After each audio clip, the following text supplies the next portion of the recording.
Bonsoir à toutes et à tous. Au sommaire de ce soir, un constat, le pylône de la ligne haute tension Zongo de Kinshasa est menacé de croulement. Les activités de concassage effectuées sur le site de la SNEL à Kinshasa déstabilisent la base de cette structure métallique. Le directeur général de la SNEL était sur le lieu. Vous le écouterez tout à l'heure. Également, à suivre à la une de ce soir, le gouvernement de la RDC réaffirme plutôt son engagement pour le retour de la paix dans l'est de la RDC. La première ministre Judith Suminwa Tuluka a réconforté les victimes de violences sexuelles. Elle était à l'hôpital de Kintambo. Elle faisait la fierté des habitants de Kisangani dans la province de la Chopo. Aucun visiteur résistait à son attirance envoûtante. Elle a même été visitée par l'explorateur Stanley. La chute de Wagena, tombée dans les oubliettes depuis des décennies. À suivre dans cette édition le cri de détresse de Riverain. Edith Chala sera de la partie pour la lecture des ordonnances présidentielles. Bonsoir Edith, à bientôt. Bonsoir Gaëtan. Et voilà tout pour le titre en développe. Le polygone, je le disais à l'entame de cette édition, le polygone de la ligne haute tension Zongo de Kinshasa est menacé de croulement. Les activités de concassage effectuées sur le site de la SNEL à Kinshasa déstabilisent déjà la base de ces structures métalliques de transport de l'énergie électrique. Le directeur général de la SNEL et son adjoint étaient sur le lieu en début de cette édition par ces reportages signés Yvette Mankuntima et Fiston Oaviganda. Danger imminent sur les réseaux électriques nationaux. Les pylônes haute tension, numéro 156 de la ligne Zongo 2 Kinshasa, 220 kV dans la zone de Kinshasa est gravement menacé. En cause, des activités illégales de concassage opérées directement sur les couloirs de la ligne, fragilisant dangereusement sa base. Dans les faits, les détonations d'explosifs utilisés pour briser la roche provoquent des vibrations intenses mettant en péril la stabilité de ces piliers stratégiques du transport de l'électricité. Une fois ces pylônes à terre, c'est toute la ligne Zongo 2 Kinshasa qui risque de disparaître, alerte l'ingénieur Teddy Luamba Mouba, directeur général de la SNEL SA, lors de sa descente sur les sites. Alors il était question de faire le constat pour que nous prenions des mesures qui puissent non seulement arrêter ces activités, mais aussi sécuriser notre patrimoine. Face à la gravité de la situation, la SNEL SA annonce vouloir saisir la justice pour mettre un terme à cette exploitation sauvage sur ses emprises. Nous allons saisir les autorités compétentes pour que nous puissions avoir gain de cause et puis tout ce qui reste de la politique interne par rapport à ça sera communiqué incessamment. La visite d'inspection au poste haute tension de Mitendi d'une capacité de 30 MW par les ministres des ITP et des ressources hydrauliques et électricité démontre un accompagnement du gouvernement de la République à la protection des outils de transport, de l'énergie électrique et ouvrages du génie civil de la SNEL SA. Un lot de 95 véhicules dotés à la police nationale congolaise. La cérémonie de cette remise a été présidée par le vice-premier ministre en charge de l'Intérieur. Plusieurs personnalités civiles et militaires ont pris part à la dite cérémonie. Bobo Mukonzi et Yvette Mankuntima. Un nouveau souffle pour la police nationale congolaise. Les chiffres sont éloquents. La police nationale congolaise réceptionne une dotation de 95 nouveaux véhicules par le biais du vice-premier ministre, ministre de l'Intérieur. Charroi automobile acquis dans les cadres de l'ambitieux contrat cadre signé entre l'État congolais et Maximum B qui prévoit la fourniture de 8000 véhicules d'intervention sur l'ensemble du territoire, dont 100 unités mobiles déjà livrées et 300 autres dans le pipeline. Ces véhicules sont des outils de confiance. Ils permettront à la police nationale d'intervenir plus rapidement, de couvrir de plus grandes distances, d'être présente là où le danger guette et là où notre peuple en a besoin. De son côté, le vice-premier ministre et ministre de l'Intérieur, Jacquemain Chabani Loukoo, a salué les passages de promesses à l'action s'inscrivant dans la droite ligne de la vision sécuritaire du chef de l'État. Il y a cette nécessité de renforcer la capacité de nos différents services de sécurité. Et le renforcement de capacité de ces services passe aussi par leur mobilité. Vous voyez le nombre de véhicules, ce qui fait que ça aura un impact significatif sur le service rendu à nos populations.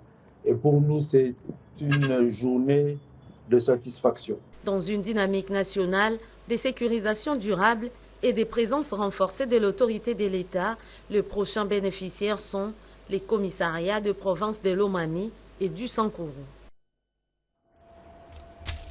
Dans l'actualité également, la prise en charge et la réinsertion sociale de femmes victimes de violences sexuelles en RDC demeure la priorité du gouvernement central. La première ministre Judith Suminwa Tuluka s'est rendue hier jeudi à l'hôpital de Kintambo pour réconforter plutôt les victimes de violences sexuelles. Accompagnée du ministre de la Santé publique, la chef du gouvernement a réaffirmé l'engagement de son gouvernement pour le retour de la paix dans l'est de la RDC. Shimandondo Pompomba et Joe Patrick-Koukou. Dans ce centre intégré de services multisectoriels situé au sein de l'hôpital de Kintambo, chaque salle raconte une histoire. Celle de femmes marquées par les violences sexuelles, mais qui ont choisi la résilience. C'est ici que la première ministre Judith Suminwa Tuluka, tout juste rentrée d'une mission dans le Congo central, a tenu à poser un geste fort. Accompagnée du ministre de la Santé et d'une délégation conduite par la duchesse Sophie d'Édimbourg, membre de la famille royale britannique, Judith Suminwa Tuluka est venue saluer le travail de ce centre, désormais rééquipé grâce à l'appui du Fonds des Nations Unies pour la population UNFPA. À huis clos, la chef du gouvernement et la duchesse ont échangé avec une dizaine de survivantes. Des paroles brisées, des récits douloureux, mais aussi une volonté farouche de se relever. La visite s'est clôturée par un passage au stand d'exposition des œuvres réalisées par les femmes réinsérées par le centre multisectoriel de Kintambo. Bracelets, sacs, bandeaux de tête, chips de banane plantain ou encore yaourt fait maison. Dans le registre de la santé, il s'est ouvert à Kinshasa un atelier sur le plan de déploiement de paquets de soins de base dans toute la province de la RDC. Le go a été donné par le coordonnateur du Conseil national de la couverture de santé universelle.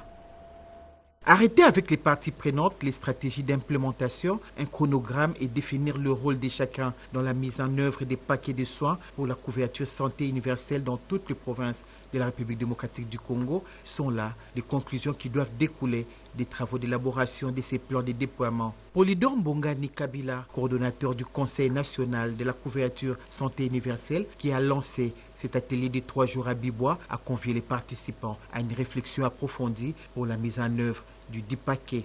Après que son Excellence, le Président de la République, chef de l'État, M. Félix-Antoine Tshisekedi Tshilombo, ait signé une ordonnance loi au mois de mars 2023 qui instituait pratiquement la CSU dans un cadre légal contraignant.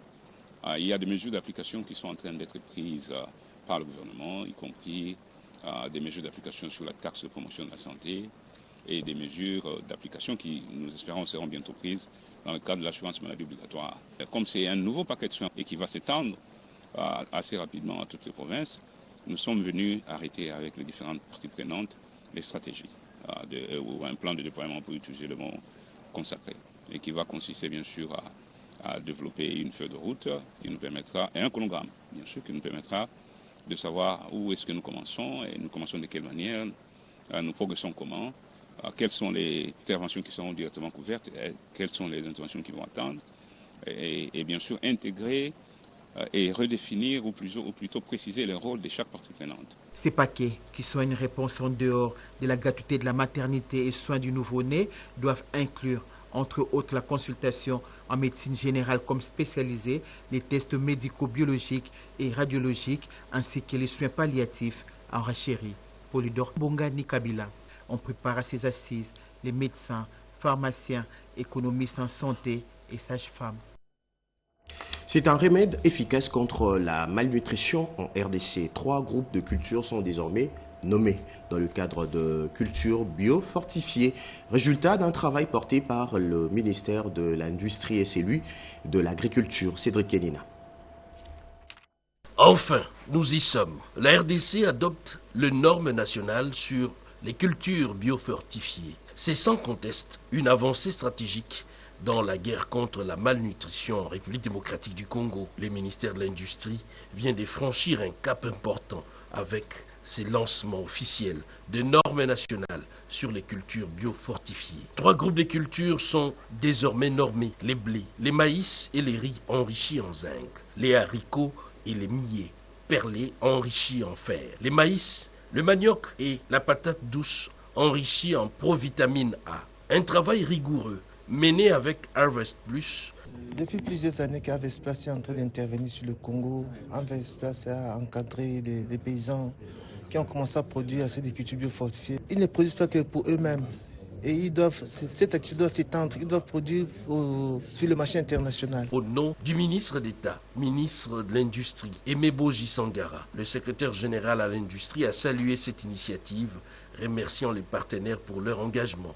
Nous, Comité national de normalisation, nous espérons que ces produits qui viennent d'être mis en place vont permettre aux services techniques, notamment la santé, l'agriculture et tous les acteurs dans ces 2 domaines-là, de pouvoir les exploiter et de mettre à la disposition de la population des produits enrichis. Grâce à ces normes, la RDC se dote enfin d'un cadre réglementaire solide pour promouvoir des produits agricoles riches en micronutriments. Une réponse durable au défi de la malnutrition qui touche encore des millions de Congolais. Autre grand titre de ce soir, le Sénat a déclaré recevable la proposition de la loi sur les violences et discriminations subies par les femmes. Le résumé de cette plénière tenue le jeudi 2 octobre avec Janine Kalinga Gilompiana et bienvenue Loussala. Dirigé par le président du Sénat, l'honorable Jean-Michel Samalukonde Kenge, la séance plénière du jeudi 2 octobre 2025 a été consacrée à l'examen de 8 projets de loi dont celle portant protection des femmes contre les violences et les discriminations liées au genre, ainsi que celle portant prorogation de l'état des sièges dans l'Est de la République démocratique du Congo, dont l'économie a été présentée à la Chambre des sages par le ministre de la Formation professionnelle, Marc Ekila. La Chambre haute du Parlement a autorisé la prorogation sollicitée par ce membre du gouvernement. La proposition de loi sur la protection des femmes initiée par le 2e vice-président du Sénat, Modeste Bahati Lukwebo, a constitué le cœur des débats en plénière. Les sénateurs ont donné leurs avis et ont fait leurs propositions. L'honorable Bahati a expliqué que cette démarche met particulièrement l'accent sur les harcèlements sexuels tout en abordant d'autres formes de discrimination dans le milieu professionnel. La majorité est pour. La proposition de loi du collègue Bahati, 2e vice-président de la Chambre, est déclarée recevable. Et sur ce, le débat est clos. Nous remercions bien sûr l'honorable Modeste Bahati Lukwebo pour son initiative. Et nous vous demandons de bien vouloir encourager avec vos acclamations. Après un échange riche et constructif, le Sénat a déclaré recevable cette proposition de loi et l'a renvoyée à la commission mixte socio-culturelle, genre, famille et enfants pour un examen approfondi. Les autres projets de loi ont été renvoyés à leur commission correspondante. Par ailleurs, le Sénat s'est également penché sur la validation du pouvoir des suppléants de 3 sénateurs récemment nommés au sein du gouvernement et le 4e dossier de validation du pouvoir a été celui du suppléant de feu le sénateur Adonis Ngabani, décédé dernièrement. Adoption à la Chambre basse du Parlement congolais du projet du calendrier de la session de septembre 2025 et prorogation de l'état de siège dans le province du Nord Kivu et de l'Ituri. Blaise Boko Kiasanza. À l'ouverture de cette séance plénière, le speaker de la Chambre basse du Parlement a communiqué aux honorables députés la raison de l'entame retardée de la séance due à un échange social avec le personnel de l'administration de l'Assemblée nationale. S'agissant des projets de calendrier, les travaux de la session de septembre 2025, le rapporteur Jacques Joly a présenté les tableaux synthèse qui comportent les matières non législatives avec 3 arriérés et 5 nouvelles matières suivies des matières législatives portant 32 propositions et projets de loi ainsi que 12 nouvelles matières. Le choix judiciaire est porté sur les matières alignées ici expliquées. À ce qui concerne les arriérés de matières législatives, c'est-à-dire le projet de loi et de propositions, nous en avons 32. Les honorables députés se sont succédés tour à tour pour intervenir sur l'examen approfondi et l'intensification des travaux relatifs aux matières qui seront traitées et envoyées en commission permanente, notamment celles liées à la PAJ. Le projet de la loi des finances reste et demeure la priorité de cette session. Le verdict du vote ici annoncé par l'honorable président intérimaire Isaac Jean-Claude Chilombaye. Quant à la loi portant prorogation de l'état de siège sur une partie du territoire national de la République démocratique du Congo, elle a été présentée par le ministre de la formation professionnelle Marc Ekila en lieu et place de son collègue de la justice empêchée. Après un débat parfois houleux et très engagé, cette loi a été votée par la majorité écrasante des députés nationaux. 353 ont voté pour, 31 députés ont voté contre, aucune abstention sur 384 députés ayant pris part au vote. Ainsi dit, la loi est adoptée. La loi portant prorogation de l'état des sièges a été votée article par article après l'appel nominal. Cette nouvelle prorogation entre en vigueur ce 4 octobre 2025. Comme annoncé dans l'ouverture de cette édition, Eddy Tchala nous a rejoint pour la lecture des ordonnances présidentielles. Bienvenue Eddy. Merci Gaëtan. Il y a donc une loi et une ordonnance présidentielle. La loi numéro 25/050 du 3 octobre 2025 portant autorisation de la prorogation de l'état de siège sur une partie du territoire de la République démocratique du Congo. Je vous épargne tout naturellement des exposés des motifs et je vous en lis les dispositifs. L'Assemblée nationale et le Sénat ont adopté. Le président de la République promulgue la loi dont la teneur suit. Article 1er.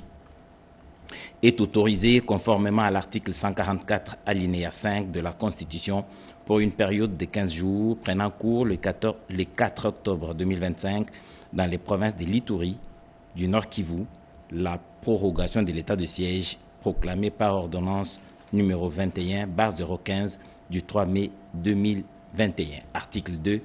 Sont abrogées toutes les dispositions antérieures contraires à la présente loi. Article 3. La présente loi entre en vigueur à la date de sa signature, faite à Kinshasa le 3 octobre 2025. Félix Antoine Tshisekedi Tshilombo pour copie certifiée conforme à l'original. Le 3 octobre 2025, le cabinet du président de la République, Anthony Kinzo Kamoulé, directeur de cabinet.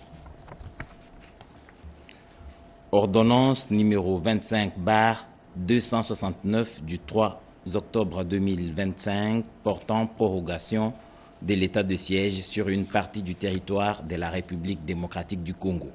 Le président de la République, vu la Constitution telle que modifiée par la loi numéro 11/002 du 20 janvier 2011 portant révision de certains articles de la Constitution de la République démocratique du Congo du 18 février 2006, spécialement ces articles 61, 69, 79, 85, 144, 145 et 156 alinéa 2, vu la loi numéro 25/050 du 3 octobre 2025 portant autorisation de la prorogation de l'état de siège sur une partie du territoire de la République démocratique du Congo, spécialement en son article 1er, vu tel que complété à ce jour l'ordonnance numéro 21/015 du 3 mai 2021 portant proclamation de l'état de siège sur une partie du territoire de la République démocratique du Congo, spécialement en son article 1er, vu tel que modifié et complété à ce jour l'ordonnance numéro 21/016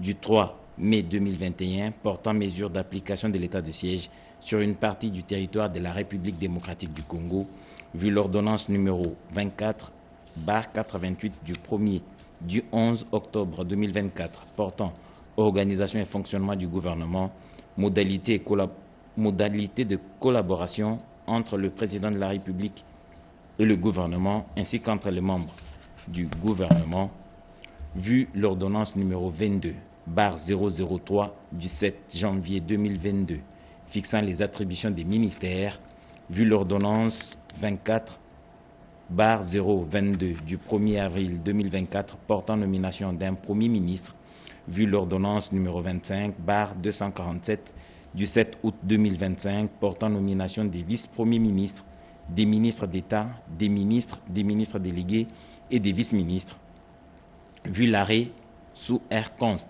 115-50 du 6 mai 2021 de la Cour constitutionnelle siégeant en appréciation de la constitutionnalité de l'ordonnance numéro 21/016 du 3 mai 2021 portant mesures d'application de l'état de siège sur une partie du territoire de la République démocratique du Congo, vu la nécessité et l'urgence, le Conseil des ministres entendu ordonne, article 1er, est prorogé pour une période de 15 jours, prenant cours le 4 octobre 2025, l'ordonnance numéro 21/015 du 3 mai 2021, telle que complétée à ce jour, portant proclamation de l'état de siège sur une partie du territoire de la République démocratique du Congo. Article 2. Sont abrogées toutes les dispositions antérieures contraires à la présente ordonnance. Article 3. La Première ministre, le vice-premier ministre, ministre de l'Intérieur, Sécurité, Décentralisation et Affaires coutumières, le vice-premier ministre, ministre de la Défense nationale et anciens combattants, ainsi que le ministre d'État, ministre de la Justice et garde des Sceaux sont chargés, chacun en ce qui les concerne, de l'exécution de la présente ordonnance qui sort ses effets à la date de sa signature. Fait à Kinshasa, le 3 octobre 2025, Félix Antoine Tshisekedi Tshilombo, Judith Suminwa Tuluka, Première ministre, pour copie certifiée conforme à l'original, le 3 octobre 2025, le cabinet du président de la République, Anthony Kinzo Kamole, directeur de cabinet. Merci pour la lecture de ces ordonnances présidentielles. Merci. Poursuivons cette édition. Clôture demain samedi au Pullman Kavira de la deuxième phase de déploiement de formation sur le logiciel de gestion de recettes administratives. Ce soir, nous vous proposons un cours sur ce qui a été la journée d'ouverture.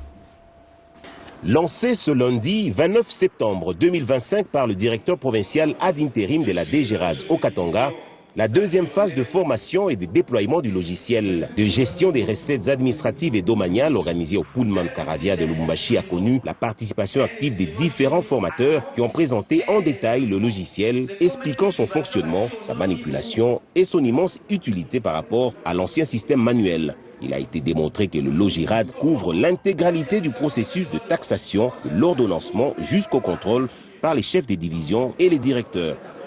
Je suis le chef de division Saturnin Ouemboulo Walong. Je représente ici mon directeur provincial, le directeur Michel Katunda Mandevou en congé. Je ne serai pas long, mais tout ce que moi je pourrais vous dire, c'est d'être très appliqué. Parce que nous devons nous approprier Logirad. C'est notre outil, c'est notre logiciel. Roby Mukendi, superviseur de la formation, donne plus de précisions sur cette deuxième phase. On peut affirmer que par rapport à la première phase, il y a déjà 60% des recettes qui passent par Logirad. Donc maintenant, avec la deuxième phase qui concerne les autres services, donc les services additionnels, qui sont la santé, justice, courir tribunaux, les autres services, j'en passe, hein, il y en a beaucoup. Donc ça vise au fait d'intégrer les autres services dans cette plateforme. Notez par ailleurs que le Logirad est le fruit d'une collaboration entre la DGRAD et les ministères sectoriels.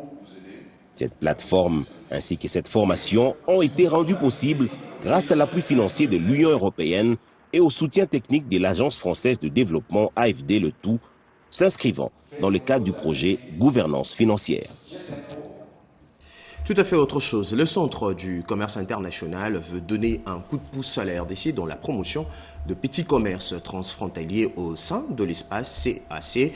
Un nouveau programme présenté au ministre du Commerce extérieur, Julien Paluku, par une délégation du CCI en séjour à Kinshasa. Eric Kabamba.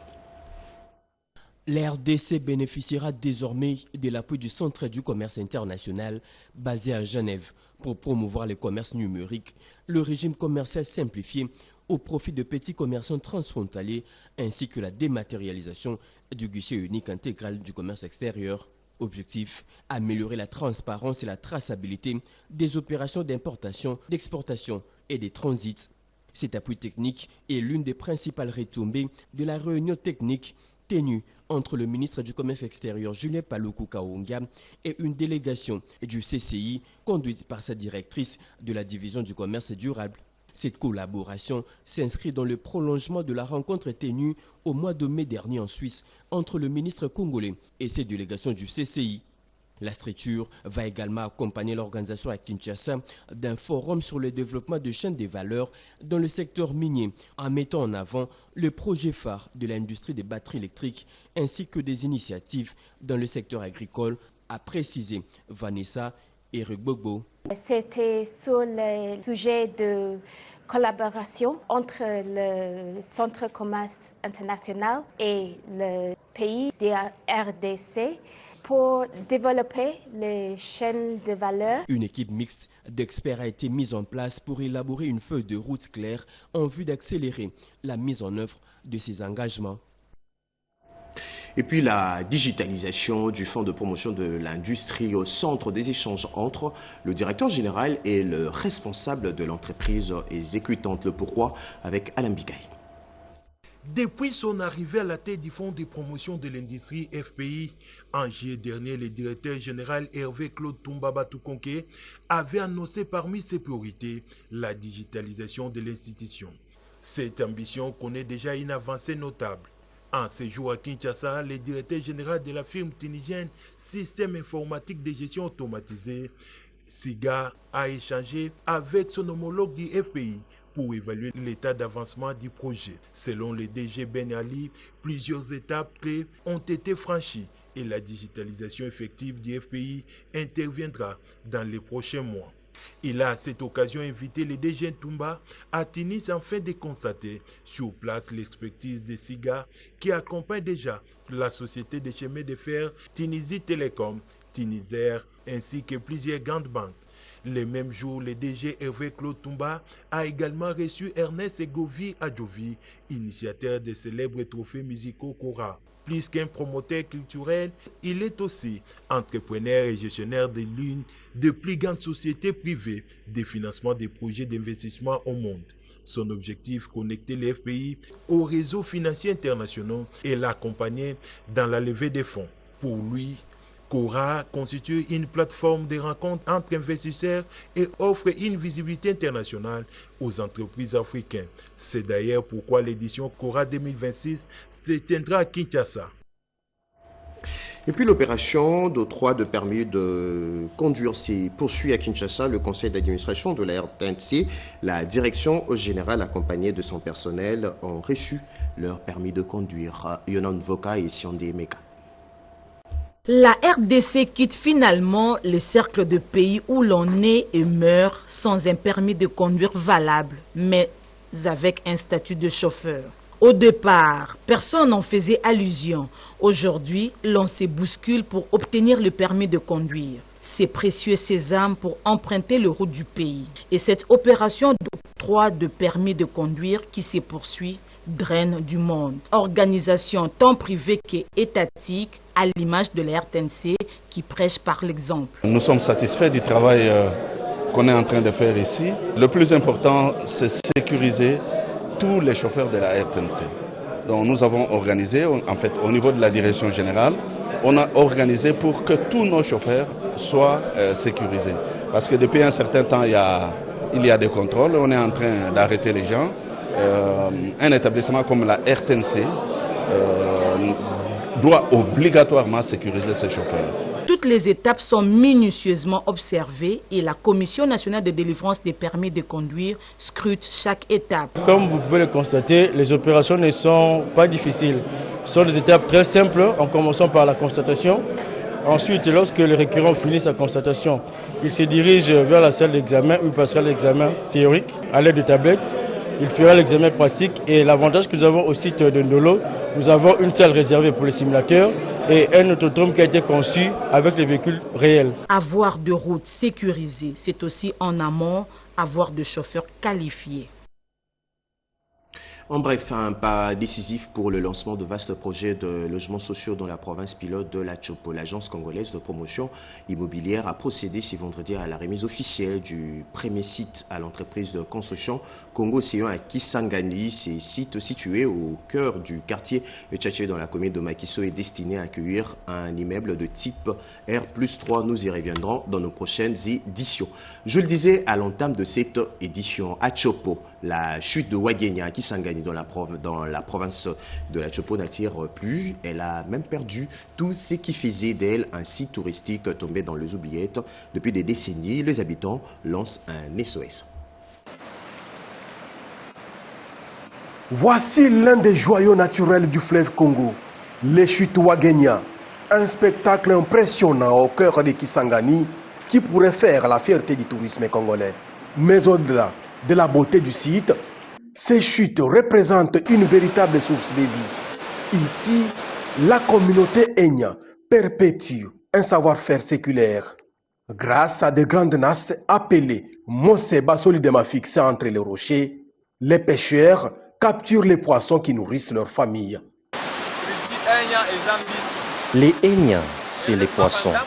Même si on peut faire autre activité, mais ça c'est la base. Le fleuve Congo fournit aussi des pierres utilisées pour la construction des maisons.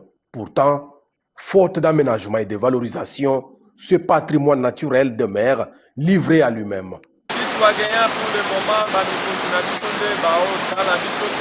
Les autorités ne regardent même pas ça.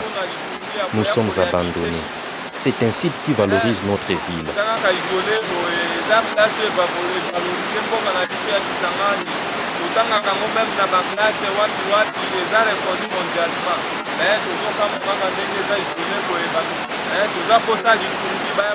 Nous avons besoin que ces chutes soient valorisées. Les chutes Wagenya, inscrites dans l'histoire de Kisangani, du fleuve Congo et du monde entier, pourraient générer d'importantes ressources pour la Chopo et pour tous les pays. En attendant, elles restent un trésor oublié que ses habitants exploitent uniquement pour survivre.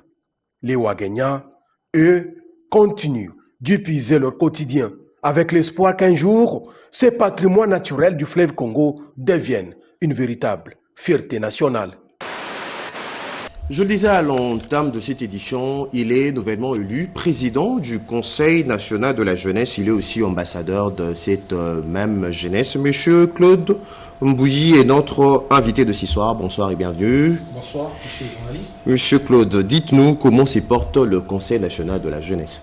Le Conseil national de la jeunesse se porte très bien, très bien, avec l'avènement d'une nouvelle équipe pour laquelle j'ai l'opportunité et la chance de diriger, qui s'inscrit dans une trajectoire d'espoir et aussi de résilience au regard des défis qui guettent notre pays et surtout la jeunesse congolaise. Exactement. En parlant de la jeunesse, vous serez investi déjà demain. Quelle est l'image que vous voulez imprimer de la jeunesse congolaise, souvent caricaturée dans de différents médias?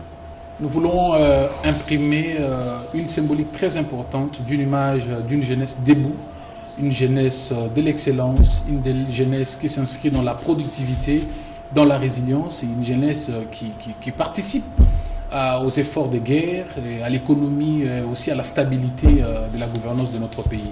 Donc c'est cette image d'espoir que nous lançons et nous espérons bien que toute la jeunesse congolaise sera debout ensemble pour vraiment reconstruire ces soft power de l'image de la jeunesse congolaise. Ça sent le changement de narratif. Avez-vous un plan pour ces changements de narratif? Exactement.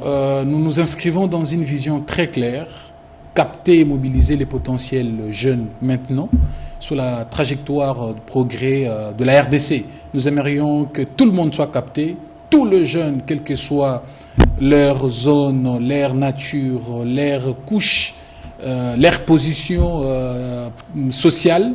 Nous aimerions que tous ces jeunes soient captés et soient mobilisés et maintenant vers la trajectoire du progrès de la RDC. Donc tout le monde est invité parce que la République démocratique du Congo, c'est l'unique et le seul dénominateur commun et tout le monde a la part des contributions. D'autant plus que la jeunesse congolaise, nous représentons plus de 70% de cette population. Donc il est temps que cette jeunesse puisse se mettre debout afin de faire face aux défis qui guettent notre pays. Et quel est votre message à l'endroit de jeunes de Goma, Bukavu et autres qui sont dans des zones sous occupation? Parce qu'ils font aussi partie de la jeunesse de la République démocratique du Congo. Exactement. Nous sommes de cœur avec cette jeunesse frappée par cette guerre nous imposée par nos ennemis. Et nous vraiment lançons un message d'espoir et de résilience. Et nous sommes très convaincus avec les efforts que le gouvernement, les chefs de l'État est en train de mettre en place, très très convaincus qu'un jour, cette guerre va finir. Avez-vous un message à passer? Oui, c'est le message d'espoir, le message de résilience que tout le monde, dans son quartier, dans son avenue, dans sa commune, dans sa ville, puisse faire sa part pour que